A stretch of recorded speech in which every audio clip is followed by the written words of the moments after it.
Jaya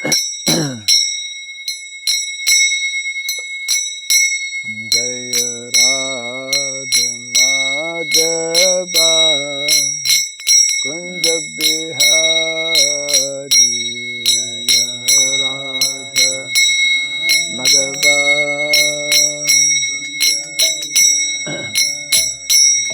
Jaya Radha Madhava Kunja Bihari Jaya Radha Madhava Jaya Gopi Jana Vallabha Girivara Hari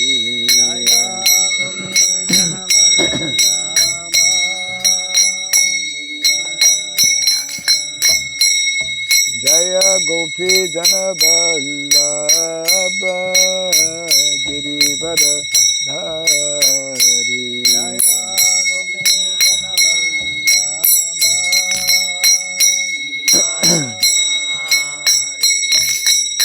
Yashodanandana Braja Janarandana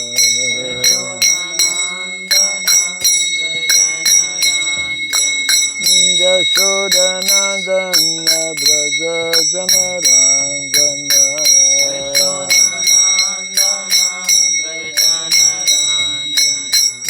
Jamuna Tira Vanasari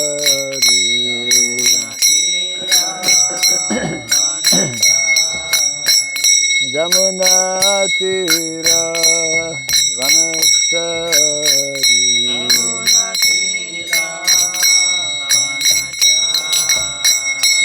Jaya Radha Madhava Kunja Bihari Jaya Radha Madhava Jaya Radha Madhava Kunja Bihari Jaya Radha Madhava Jaya Gopi Jana Vallabha Girivara Hari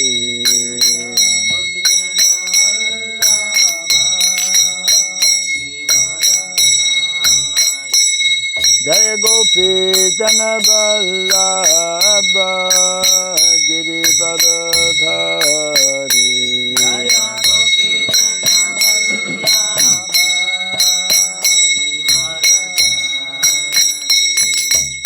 Yashodanandana Braja Janarandana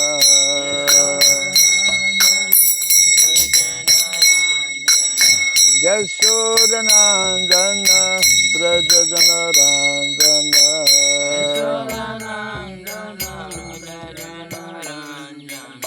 Jamuna Tira Vanasari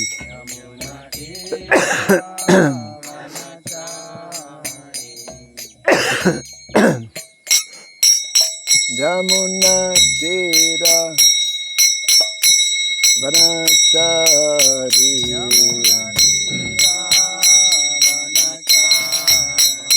Jaya Radha Madhava Kunja Bihari Jaya Radha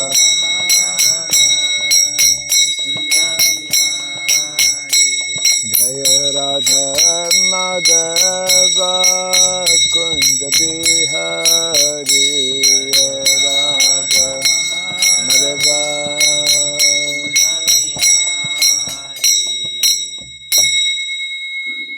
Hare Krishna Hare Krishna Krishna Krishna Hare Hare Hare Rama Hare Rama Rama Rama Hare Hare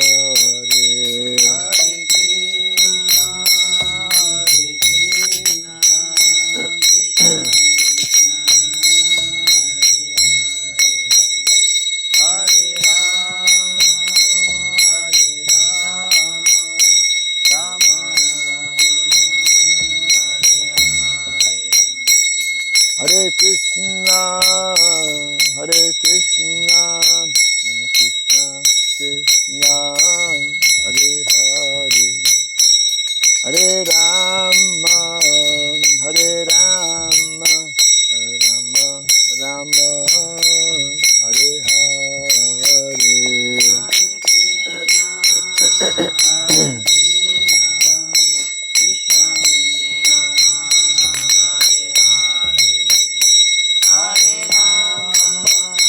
Hare Rama, Rama Rama, Hare Hare Krishna, Hare Krishna, Krishna Krishna, Hare Hare, Hare Rama, Hare Rama, Rama Rama, Hare Hare.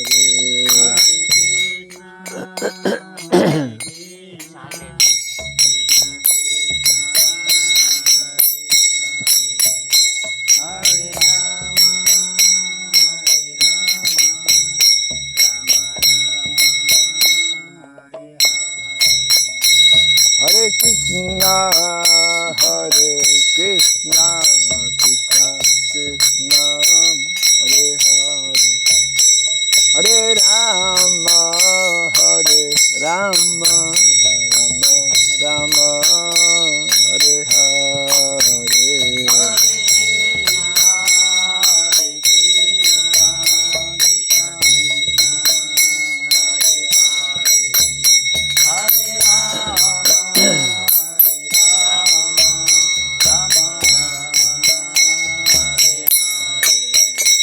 Hare Krishna, Hare Krishna, Krishna Krishna, Hare Hare, Hare Rama, Hare Rama, Rama Rama, Hare Hare. Hare Krishna, Hare Krishna, Krishna Krishna, Hare Hare, Hare Rama, Hare Rama, Rama Rama, Hare Hare. Hare Krishna, Hare Krishna, Krishna Krishna, Hare Hare, Hare Rama, Hare Rama, Rama Rama, Hare Hare.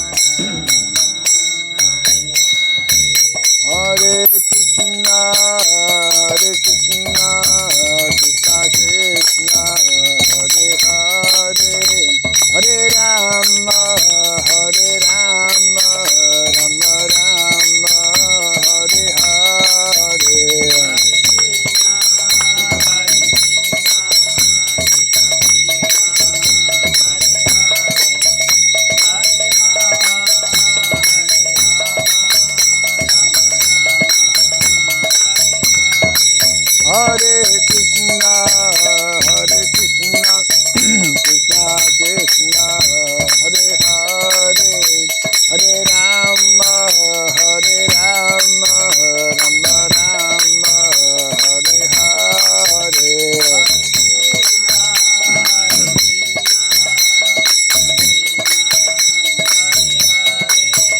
Hare Rama, Hare Rama, Hare Krishna, Hare Krishna, Krishna Krishna, Hare Hare, Hare Rama, Hare Rama, Rama Rama, Hare Hare, Hare Krishna. Bolo, bolo.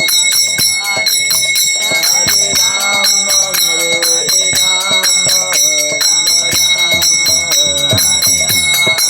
Jaya Radha Madhava Radha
Jayam Vishupad Paramahamsa Parivrajakacharya Stotra Satya Sri Srimad, His Divine Grace Chiraboy Charanaravinda Bhaktivedanta Swami Sri Prabhupada Ki Ananta Koti Vaishnava Vrinda Ki Iskon BBT Founder Charya Divine Grace Sri Prabhupada Ki Namacharya Sri Haridas Thakur Ki Samaveta Bhakta Vrinda Ki Harinam Sankirtan Ki Rantara Srimad Bhagavatam Ki Dainitai Gauda Pimanande.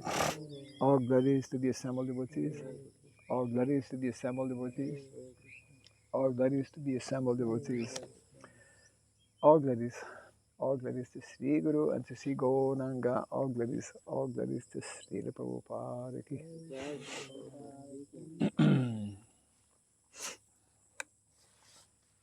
Om Agyanatimirandasya Gyananjana Shalakaya Chakshurunmilitam Jena Tasmai Sri Gurave Namaha Sri Chaitanya Manobhistam Stapitam Jena Bhutale Swayam Rupa Kadamahyam Dadati Swapadantikam Vandeham Sri Guru Sri Juta Parakamalam Sri Gurun Vaishnavam Scha Sri Rupam Sagrajatam Sahagana Raghunatan Vitam Tvam Sajivam Sadvaitam Savadutam Parijana Sahitam Krishna Chaitanya Devam Sri Radha Krishna Padam Sahagana Lalita Sri Vishakanditam Scha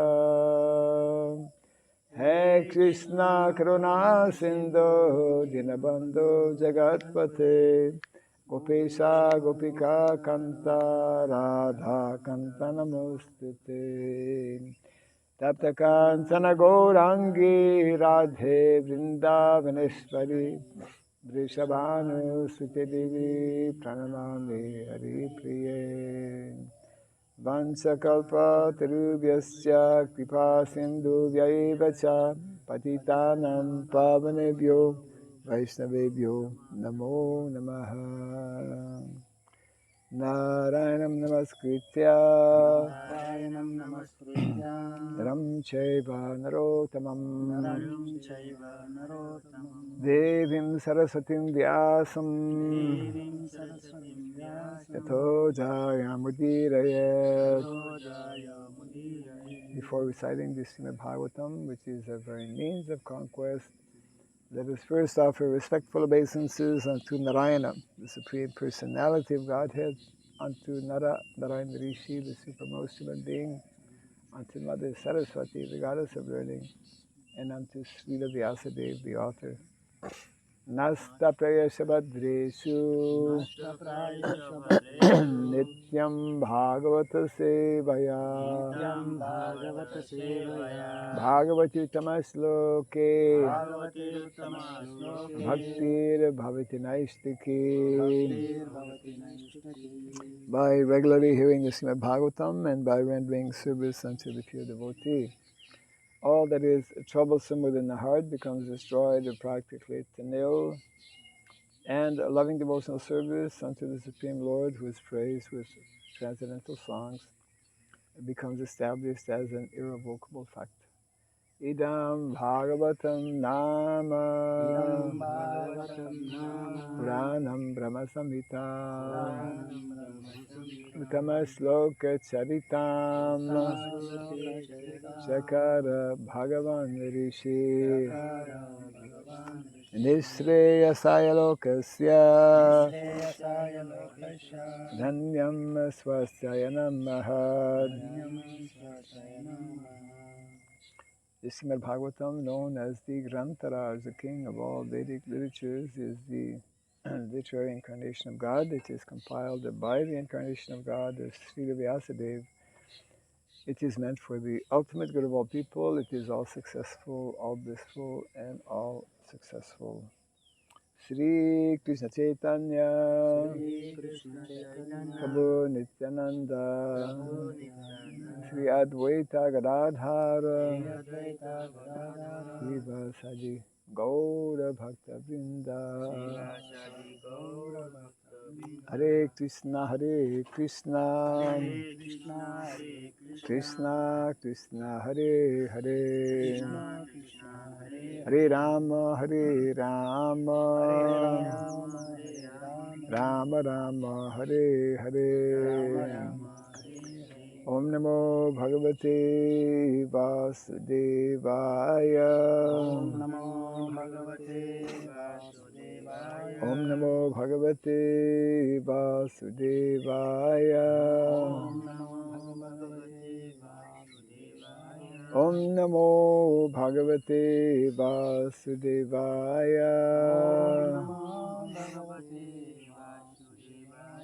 Om Sarabhyaya Namaha. Om Sarabhyaya Namaha. Om Sarabhyaya Namaha. Mukam karoti vacharam tvangum langayate girim. Yatkripatamaham bande Sri Gurum Dinataranam. Yatkripatamaham bande Sri Gurum Dinataranam. Hare Krishna. Welcome to our morning bhagavatam class, continuing from Canto number 1, chapter 8, entitled Prayers by Queen Kunti.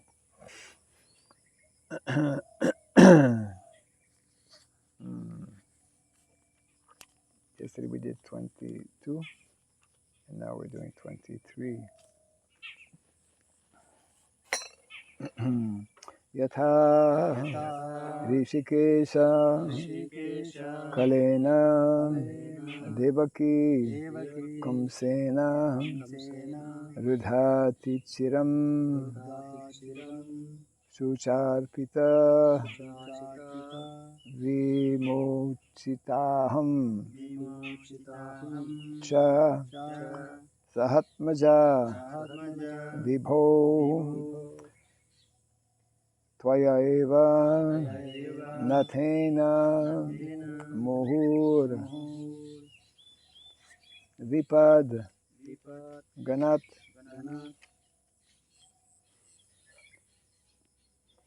yatha rishikesha kalena devaki kamsena rudhati chiram sucharpita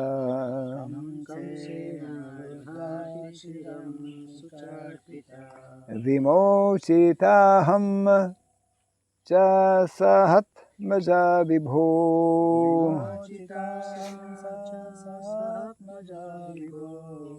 tvayaiva nathena muhur vipad ganat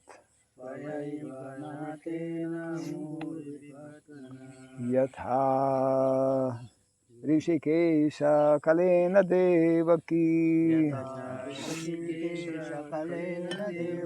kamsena rudhati charam sucharpita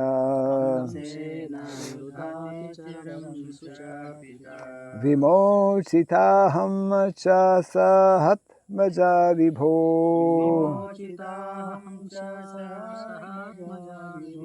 tvayaiva nathena muhur vipad ganat yatha rishikesha kalena devaki kamsena rudhati charam sucharpita vimochitaham cha sahatmaja vibho tvayaiva nathena muhur vipad ganat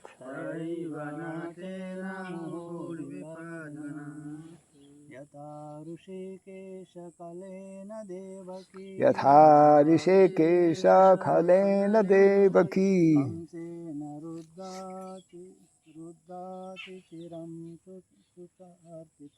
Kasena rudati chiram sucharpita.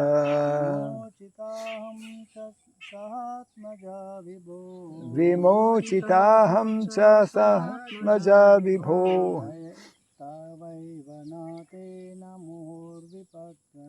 Tvayaiva nathena muhur vipadganat.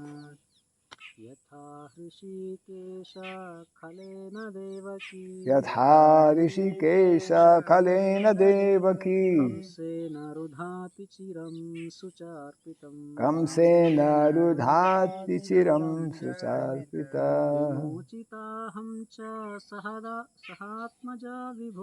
Vimochitaham cha sahatmaja vibho.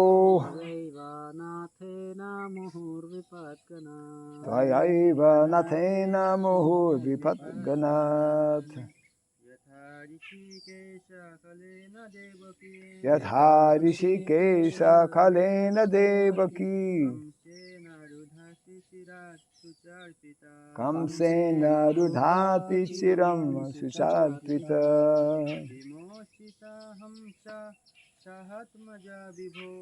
Vimochitaham cha sahatmaja vibho. Tvayaiva nathena muhur vipadganat. Yatha, as it were, Rishikesha, the master of the senses, Kalena, by the envious, Devala, I'm sorry, Devaki, Devaki, the mother of Sri Krishna, Kamsena, by King Kamsa, Rudha, imprisoned, Ati Chiram, for a long time, Sutsa Alpita, distressed, Vimochita, released, Aham, Ahamcha, also myself, Saha Atmaja, along with my children, Vibho, O great one, Tvaya Eva, by your lordship, Nathena, as the protector, Muhuhu, constantly, Vipat Ganat, from a series of dangers. Translation and purport by His Divine Grace A.C. Bhaktivedanta Swami Srila Prabhupada Ki. O Rishikesha, Master of the senses and Lord of the lords, you have released your mother, Devaki, who was long imprisoned and distressed by the envious king Kamsa, and me and my children from a series of constant dangers. Kindly repeat after me. O Rishikesha, Master of the senses and Lord of lords, you have released your mother, Devaki, who was long imprisoned and distressed by the envious king Kamsa, and me and my children from a series of constant dangers. Report. Devaki, the mother of Krishna, and the sister of King Kamsa, was put into prison along with her husband Vasudeva, because the envious king was afraid of being killed by Devaki's eighth son, Krishna. He killed all the sons of Devaki who were born before Krishna, but Krishna escaped the danger of child slaughter. because he was transferred to the house of Nanda Maharaj, Lord Krishna's foster father. Kunti Devi, along with her children, was also saved from a series of dangers. But Kunti Devi was shown far more favor because Lord Krishna did not save the other children of Devaki, whereas he saved the children of Kunti Devi. This was done because Devaki's husband, Vasudeva, was living, whereas Kunti Devi was a widow, and there was none to help her except Krishna. The conclusion is that Krishna endows more favor to a devotee who is in greater dangers. Sometimes he puts his pure devotees in such dangers because in that condition of helplessness, the devotee becomes more attached to the Lord. The more the attachment is there for the Lord, the more success is there for the devotee. Translation again. O Rishikesha, master of the senses and Lord of lords, you have released your mother, Devaki, who was long imprisoned and distressed by the envious king Kamsa, and me and my children from a series of constant dangers.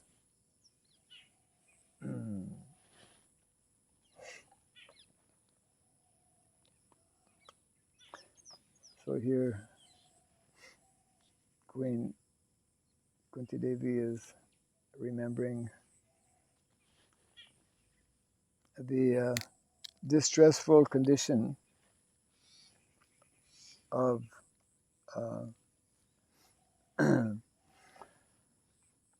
Vasudeva and Devaki, who were actually in prison for like over 8 years. Kamsa was waiting for the 8th child to be born. So, very distressful situation. And she's also remembering her own condition. She lost her husband, Pandu. And as a widow, she had to mainly by herself look after her 5 children, her 5 sons, the Pandavas.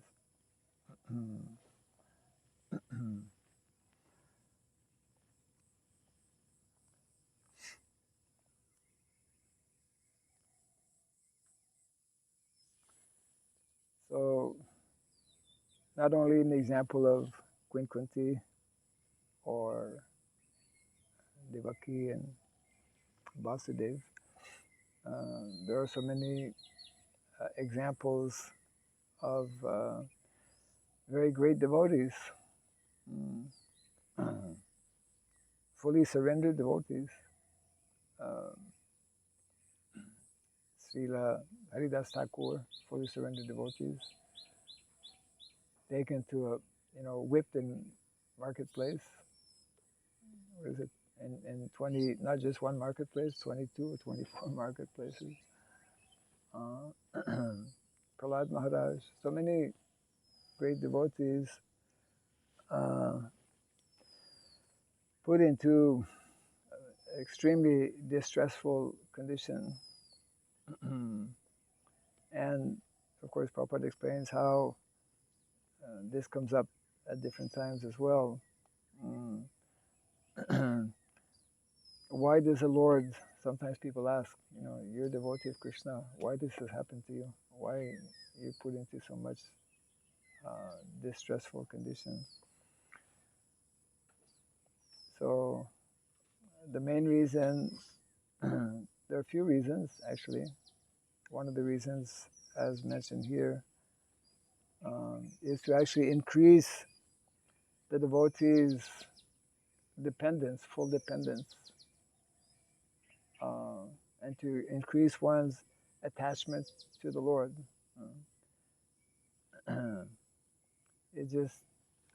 It's like when we are, it's only when we become ill that we begin to appreciate good health. Otherwise, we tend to take things for granted. So the Lord arranges in different ways that His devotees are put in extremely, sometimes very, very extreme conditions. So that is one of the purposes, to actually increase one's attachment, understand more deeply one's total dependence on the Lord, because we generally tend to forget that. That's the disease of the conditioned soul. We are forgetful of our nature, of our position as being totally, completely dependent on the Lord. And the other reason why the Lord arranges like this is kind of like a test for His devotee. Actually, Krishna wants to show the world that my devotee, even when placed in such very extremely distressful conditions, he doesn't forget me. He doesn't become bewildered. He very humbly accepts that situation. And so, in other words, to glorify his devotee. That's another reason why devotees are sometimes put in very difficult situations. Just like our devotees right now. In Russia. Well, in quite a few places. In Russia, Ukraine. Our devotees in Canada, who have had to completely evacuate. Hare Krishna, welcome to the Bhagavatam class. It's like one of our devotees, the only devotee, who was able to return, because when I've never experienced that, but when there's a huge forest fire, it's like the ongoing forest fire is covering like thousands of hectares, thousands, like 40,000 hectares, something. You just cannot imagine. So it's like after a war. Or I remember here in Mayapur when we had a big flood. The water had risen up to the first floor of the long building. The deities had to be moved from the temple. They had to be brought up. And for 1 month, all you could see was water, which was kind of like, well, something a little different. But after a while, you get tired of just seeing water. Then when the waters receded,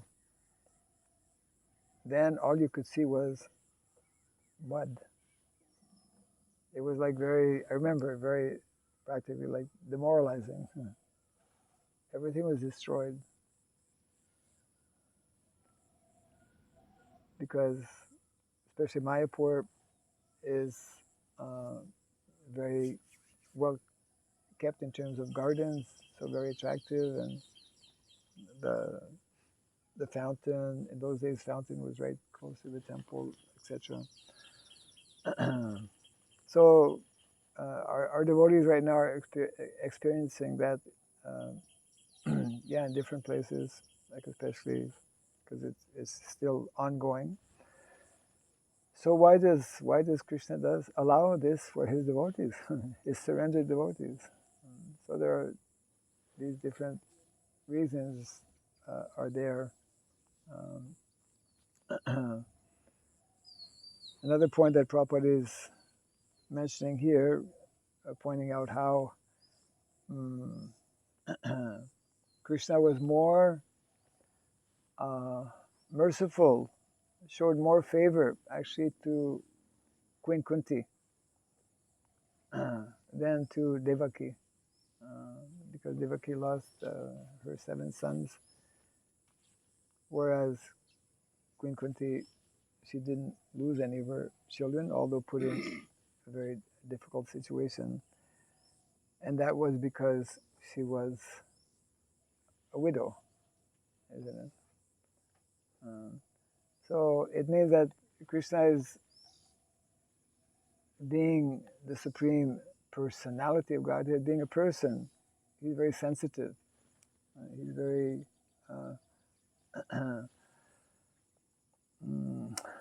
very caring and taking into consideration the individual situation of all of his devotees.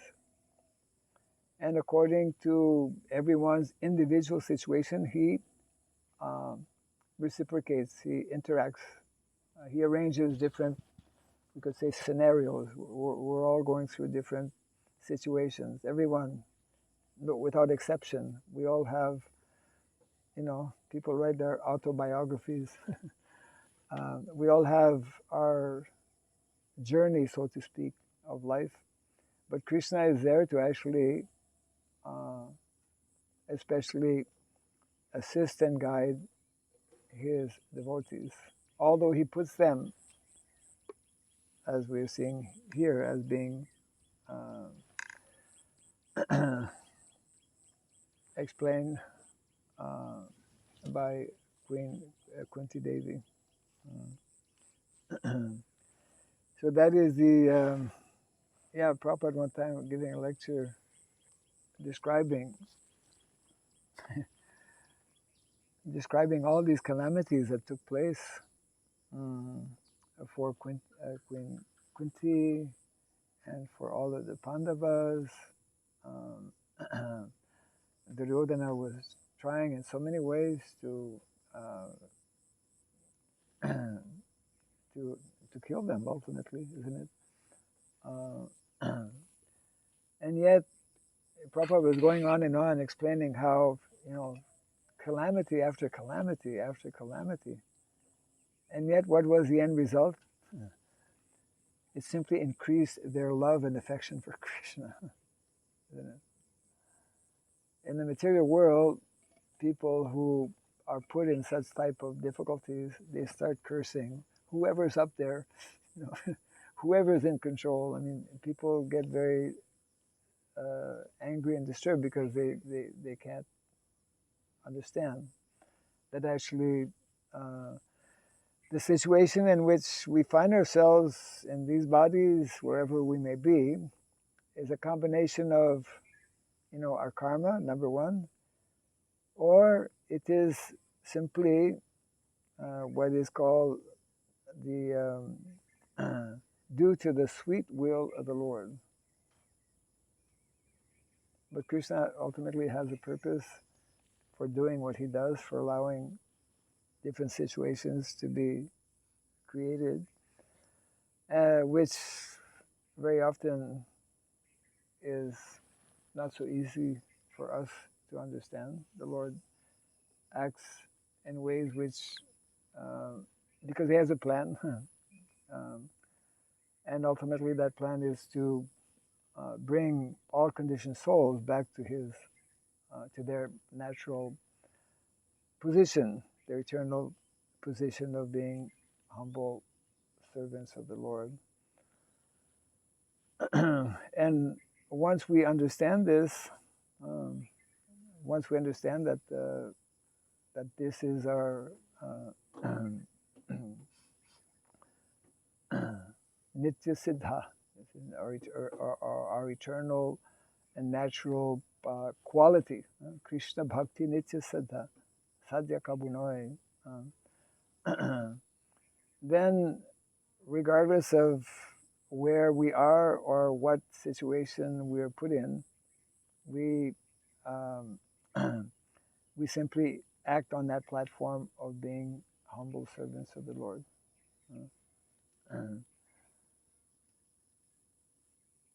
So that means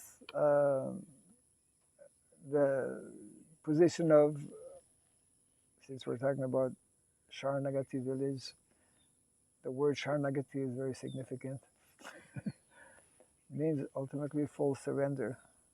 When one is fully surrendered, then whatever may happen, one will not be disturbed. I mean, the test is, that instruction is given in the Bhagavad Gita, because the most,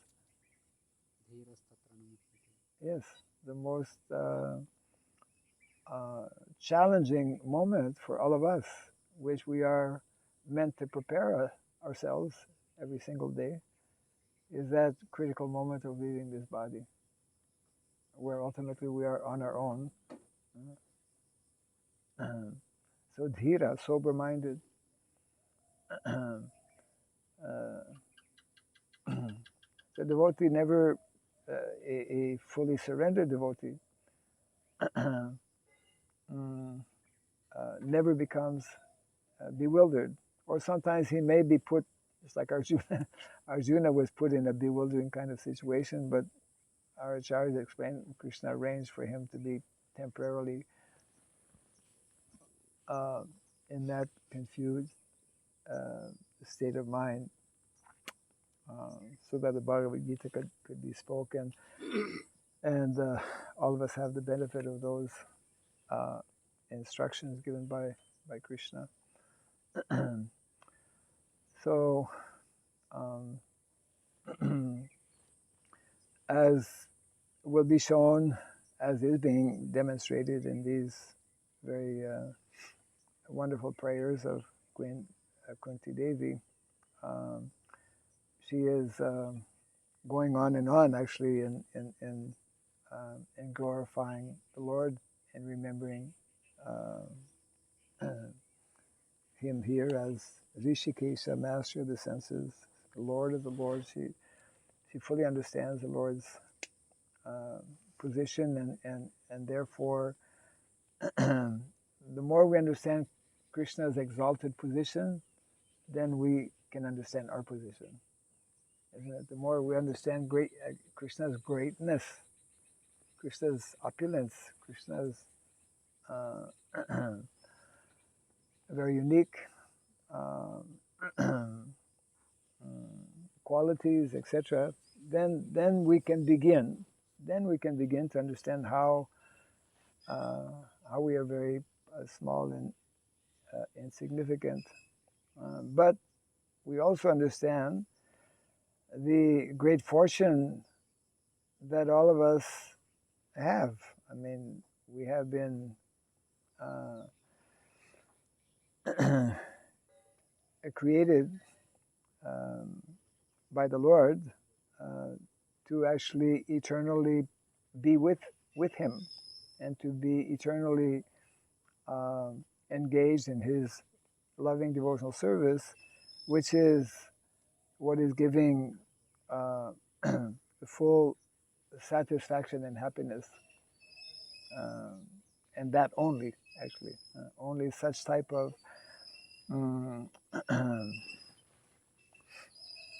pure devotional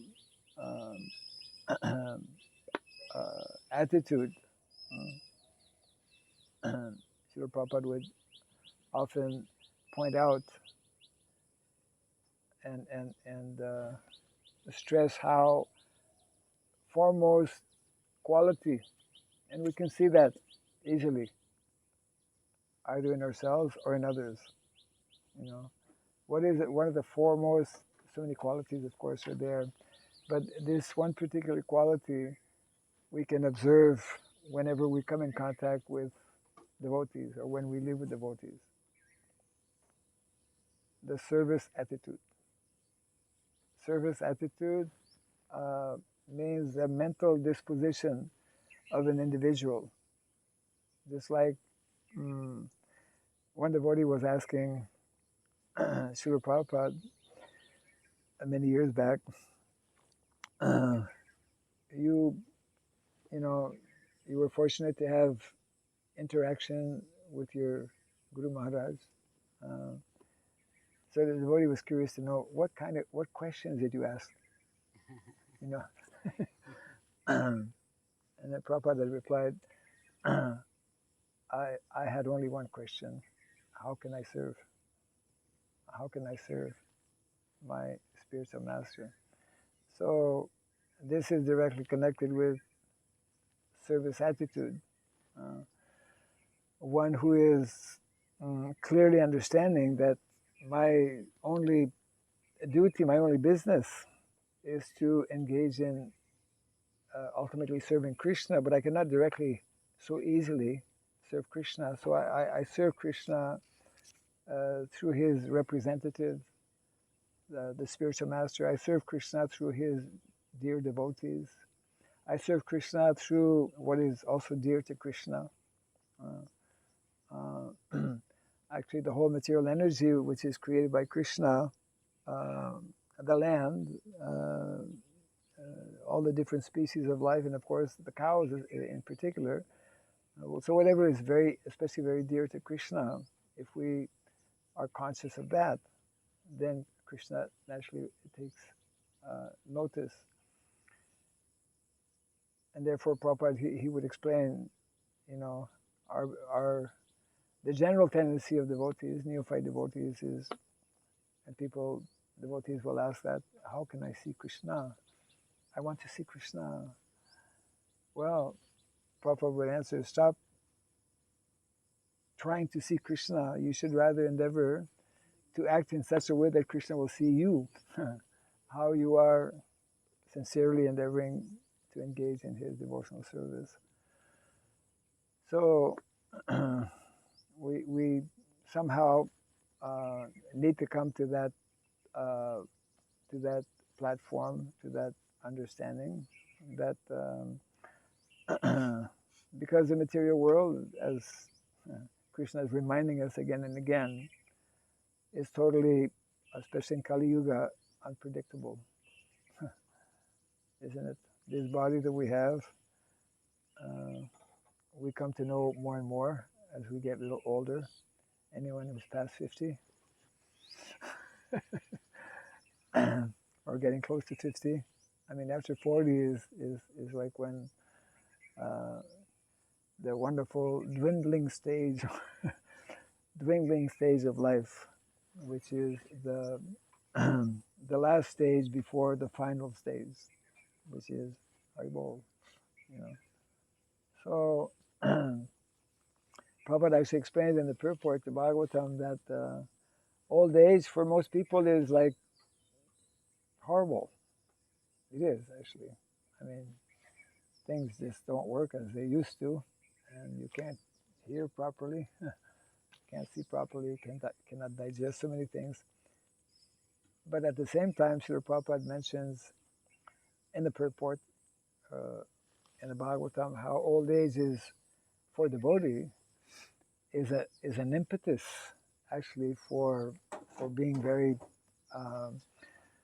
joyful, because it means that within a short time, this body is like my journey, my stay in this body will soon come to an end. Of course, it doesn't happen only in old age. It can happen anytime, and therefore, Prahlad Maharaj is reminding us that from as early age as possible, we should become serious about spiritual life. And serious about spiritual life means to ultimately, to the best of our ability, engage in serving the Lord, in serving the Lord's devotees, and in serving the Lord's mission. The great devotees of the Lord are constantly, you know, absorbed, they're fully absorbed in that mission of the Lord. And in one of the purports in the Bhagavad Gita, Srila Prabhupada explains how there are two ways in which, because ultimately, you know, everyone, it's our birthright, as Prabhupada would explain. Everyone wants to be happy. Only someone who is not sane is happy not being happy. So real happiness, of course, is on the transcendental, even beyond transcendental platform. Real happiness, as explained by Srila Rupa Goswami, is actually on the devotional platform, not just transcendental platform, devotional platform. So Srila Prabhupada explains how when one is situated fully on that devotional platform, when one is on the level of being actually Paramahamsa, then that is the sign or the quality of such personalities. They're in touch with Krishna. They're talking with Krishna. They're interacting with Krishna. They're totally on the platform of love of Krishna, of prema, isn't it? But we know how, well, it's not so easy to come to that platform. But Srila Prabhupada explains how we can begin to experience this similar feeling of satisfaction, of love, of happiness,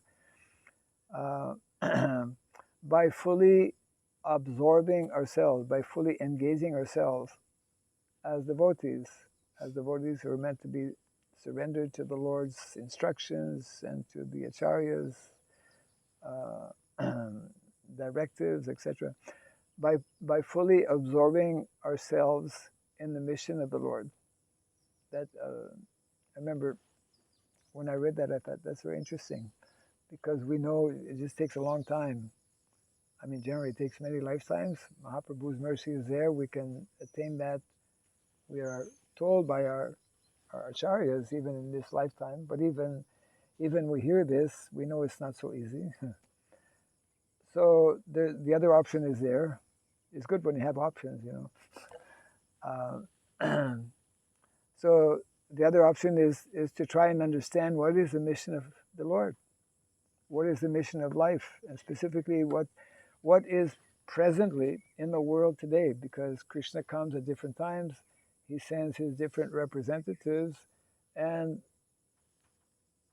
according to the ongoing situation in the world today, he has a plan. He has a particular way of bringing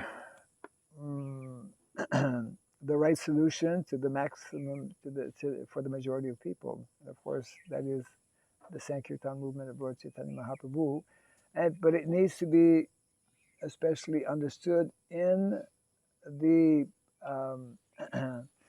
in the way that our acharyas, especially our foremost acharya, our founder acharya, Srila Prabhupada, how he was envisioning, how he was seeing, and what instructions he gave in that respect.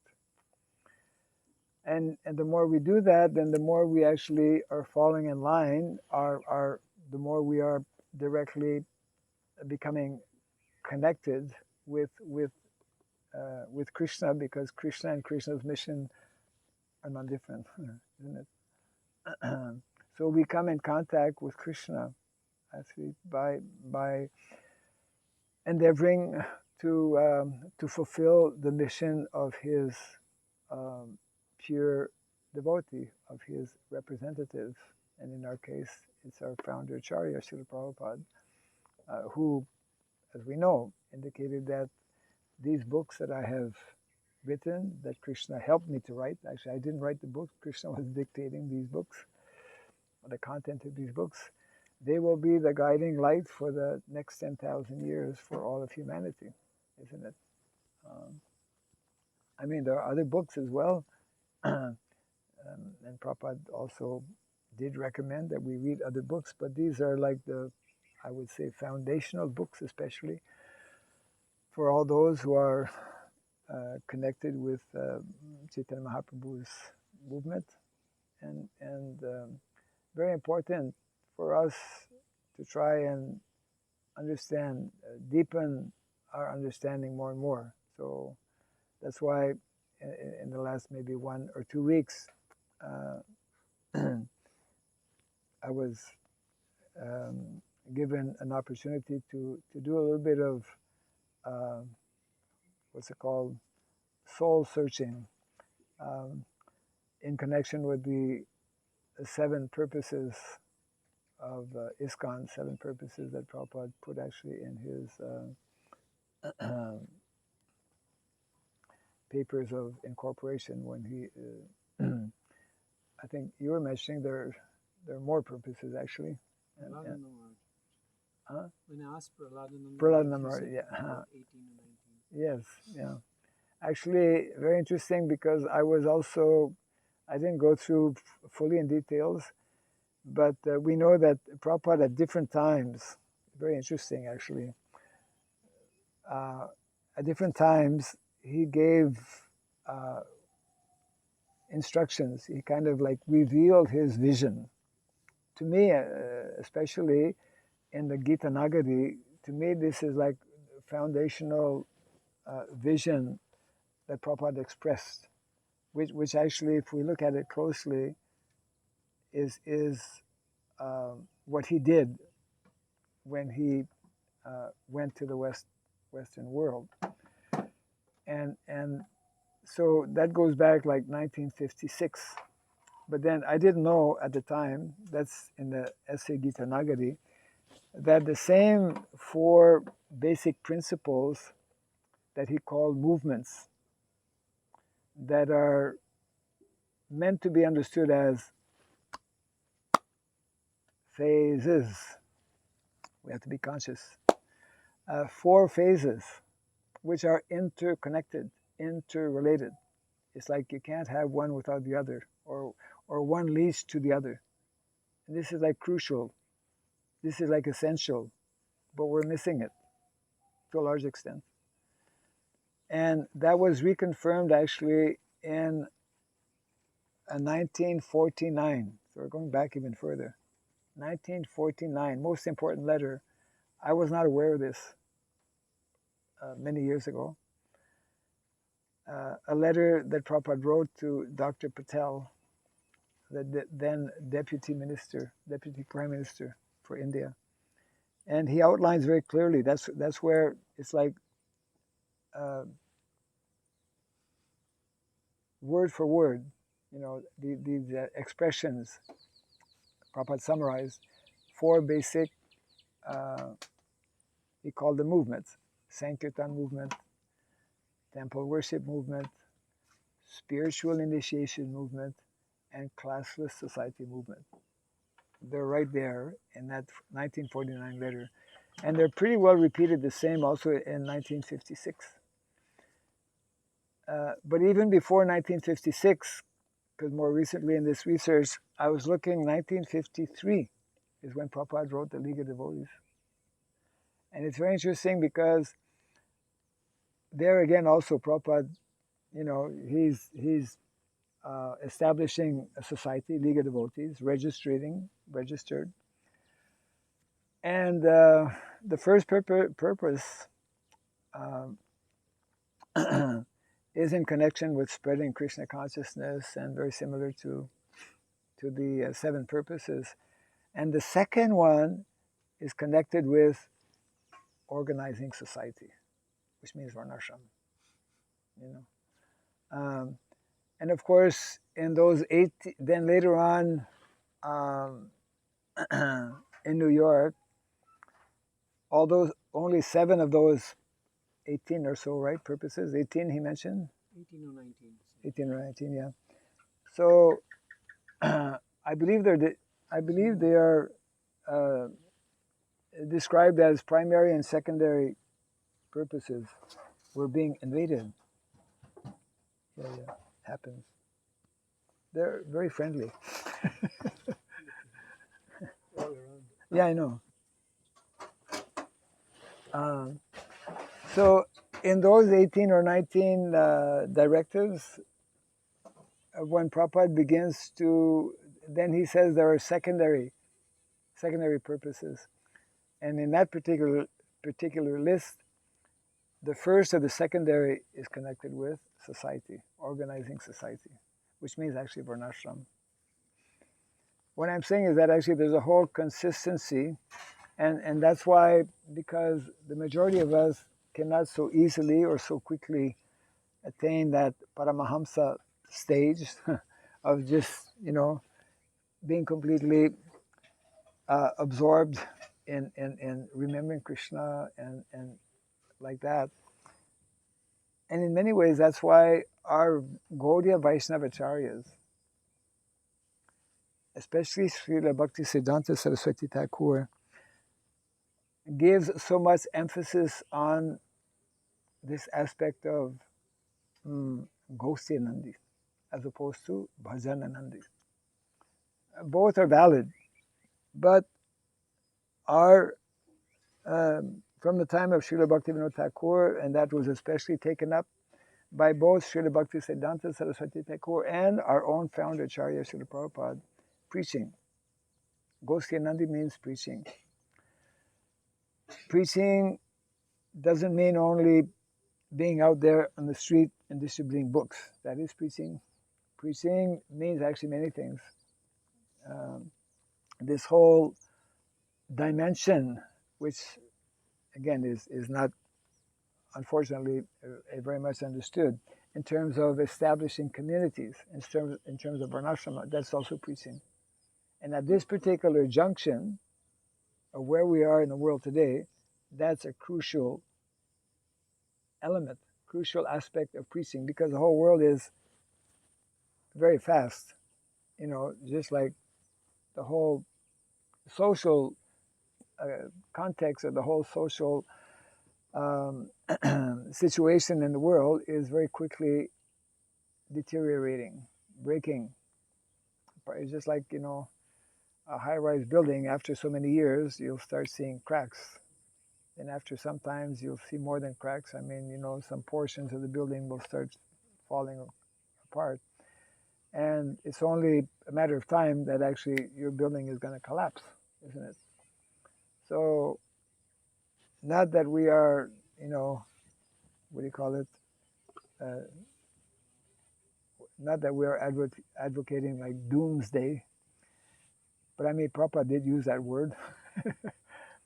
He, in the context of modern civilization, that it is a doomed civilization because it's totally based on principles against dharma, isn't it? The whole world is going toward more and more increasingly towards adharma.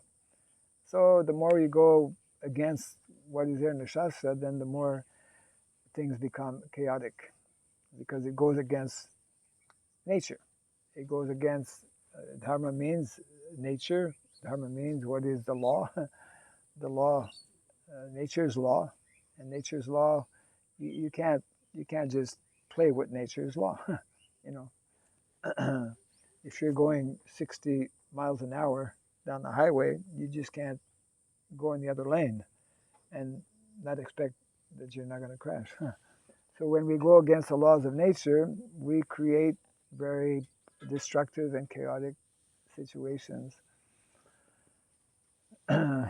So anyway, somehow we got off a little bit on, not off, but the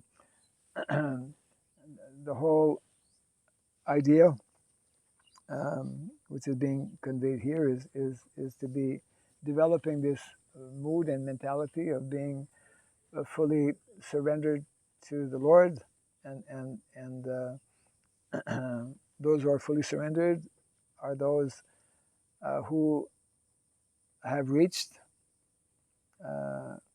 this very elevated position of Paramahamsa, but because it's very rare to do that, or it takes its own time, then second option we have, you're throwing him in my direction.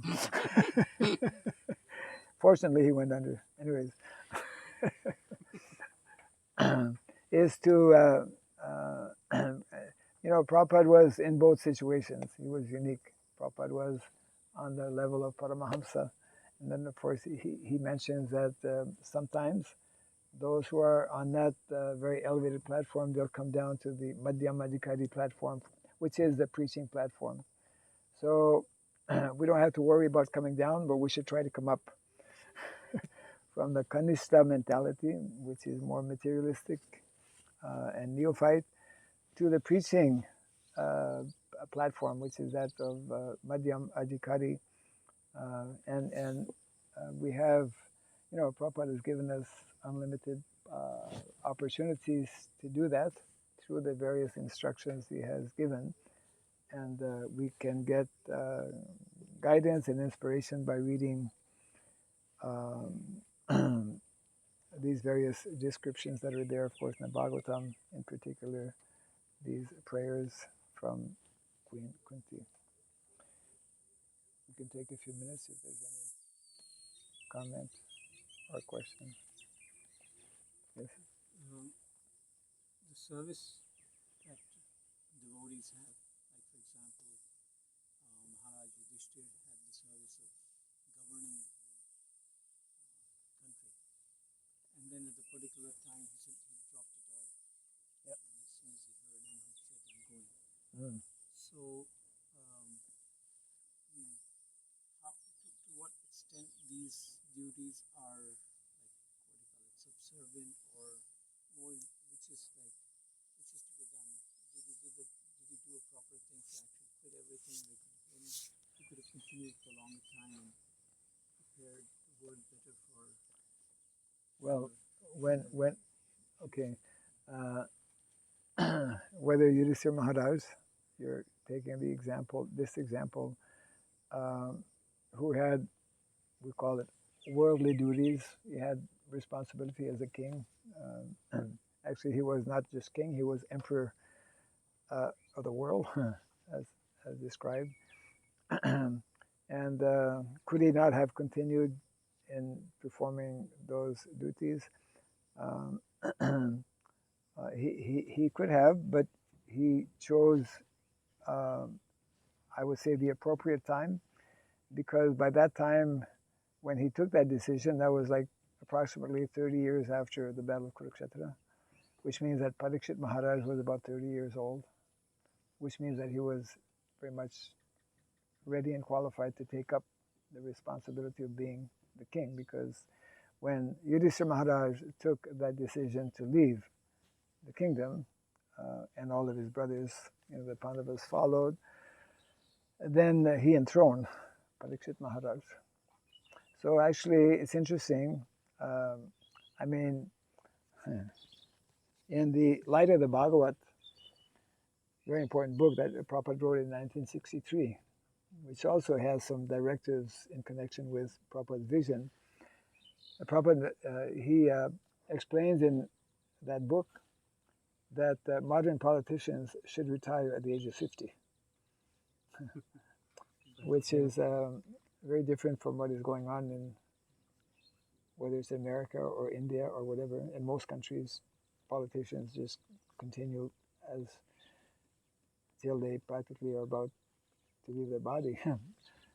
So there are certain guidelines. So actually, Yudhishthira Maharaj was way beyond 50, because Krishna, he was older than Krishna, and Krishna was 125 when he left the planet.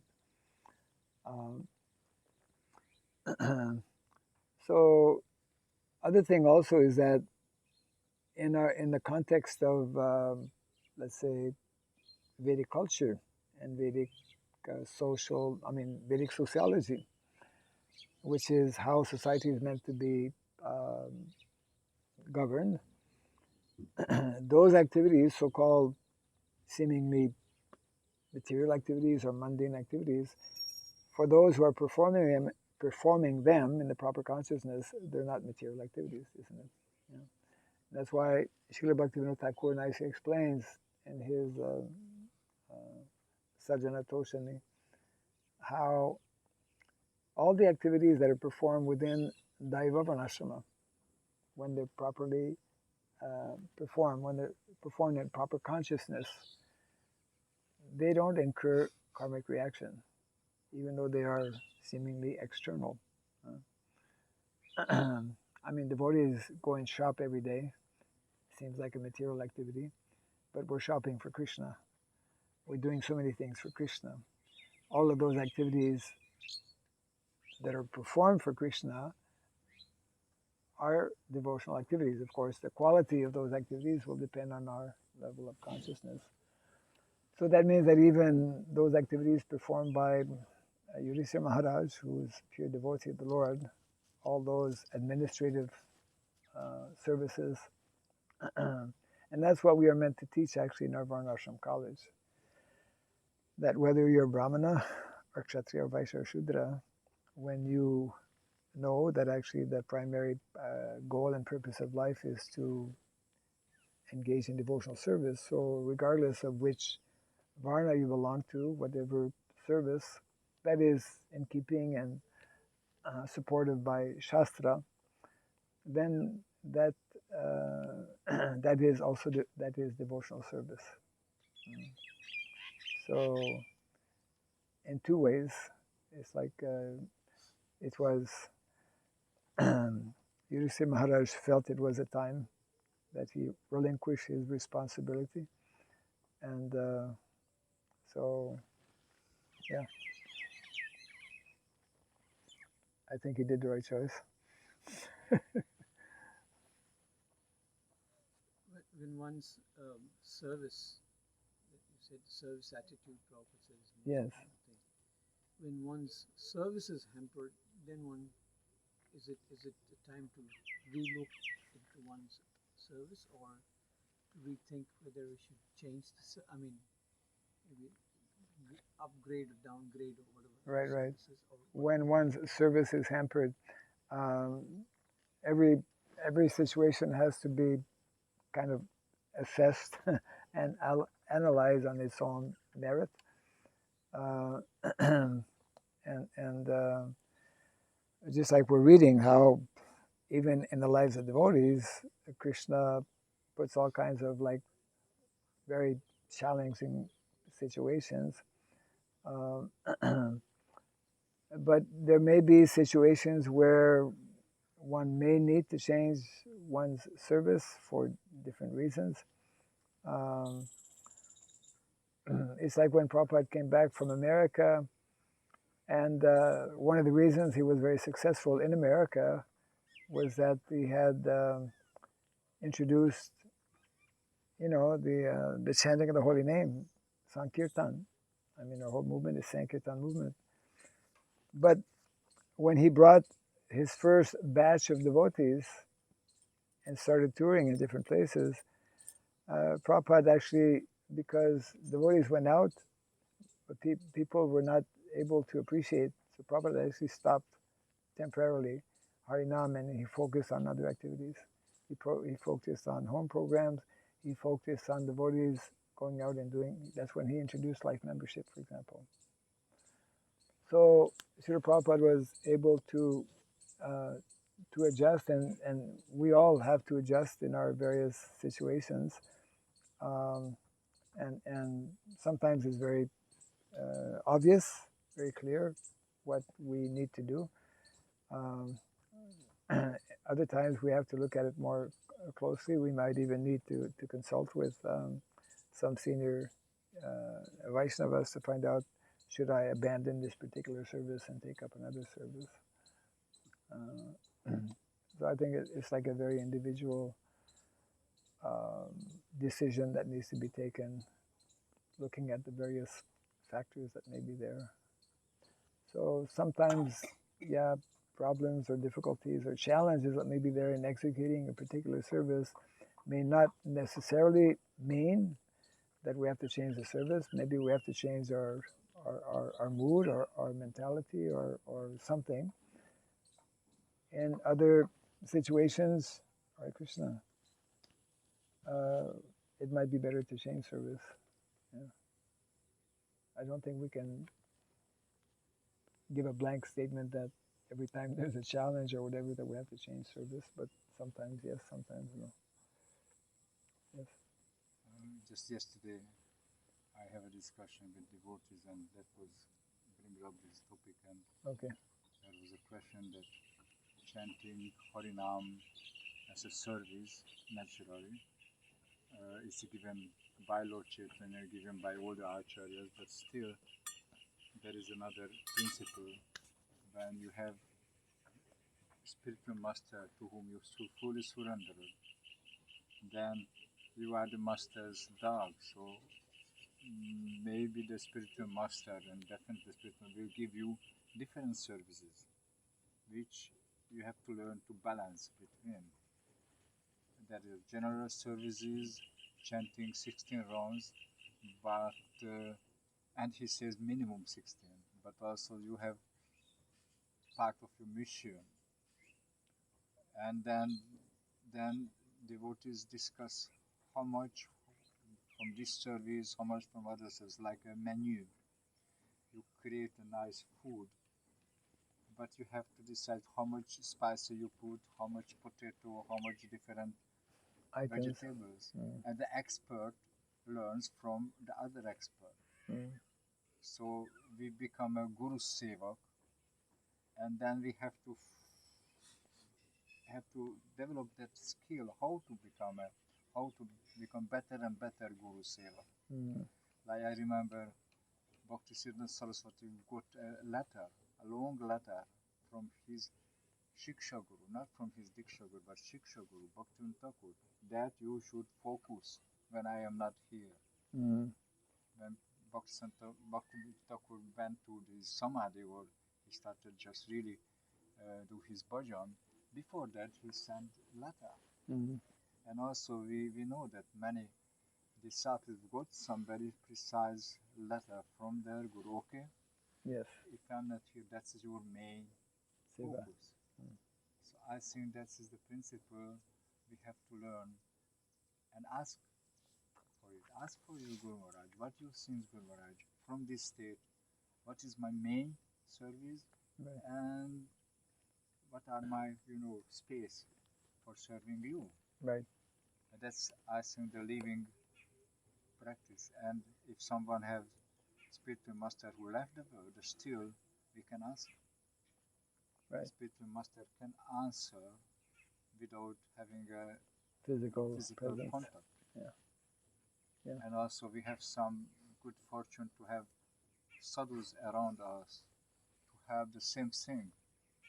Yes. By some confidential discussion, we Yes. can accept that they will have. So we need to know servant means have a master. Yes. And that's I think we have to work on. Otherwise, our servant mood is unstable.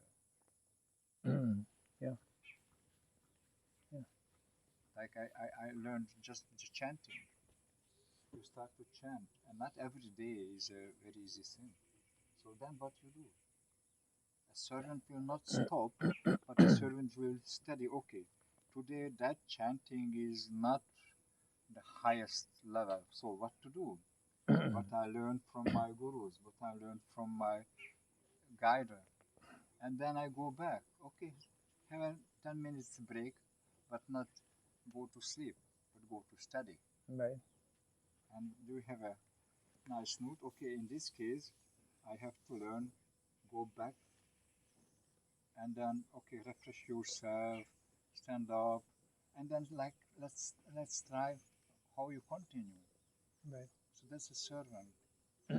Yes. It's help. Yes.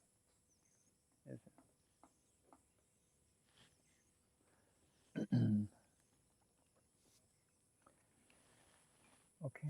Good. Maharaj, in this verse, that's interesting comparison between Devaki's suffering or situation And Kunti. and Kunti's. And Kunti does it.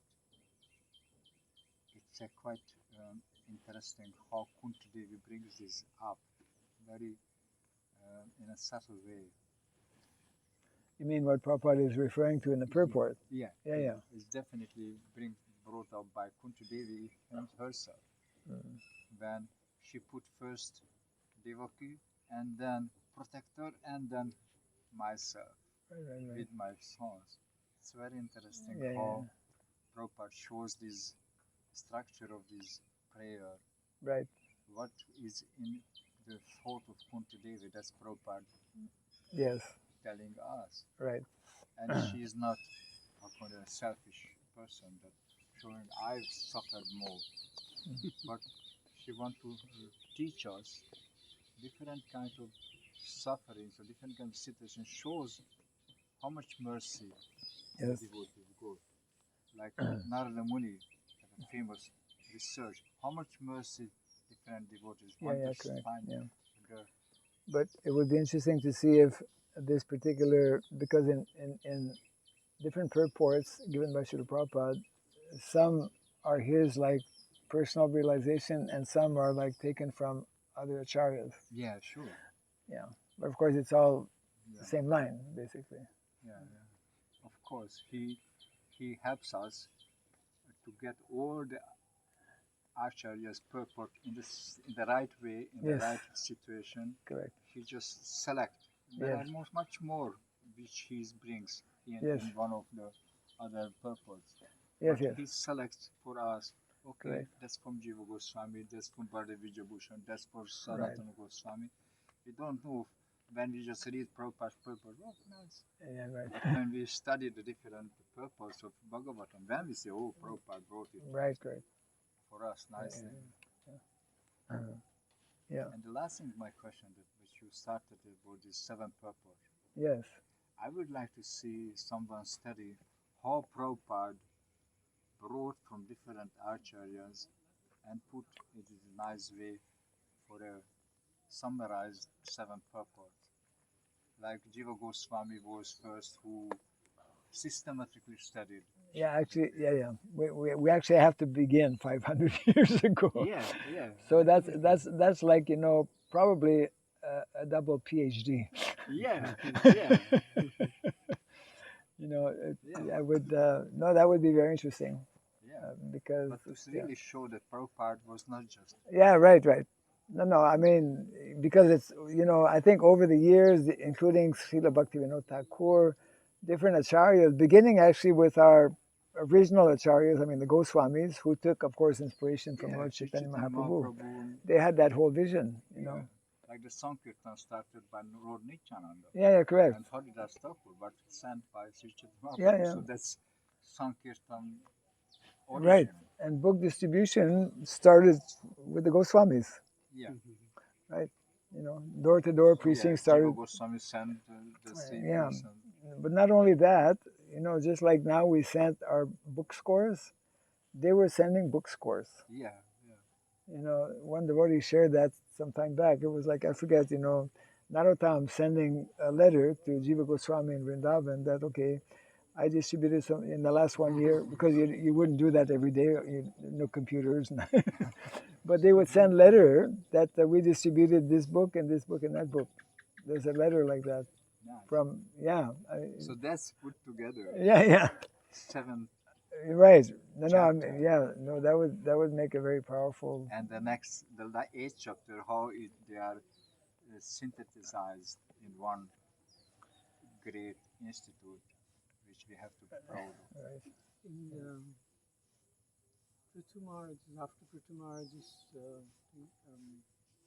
99th, the 100th yajna was disturbed. Okay. Then the Lord appears, and then the Lord speaks to Prithu Maharaj before his prayers.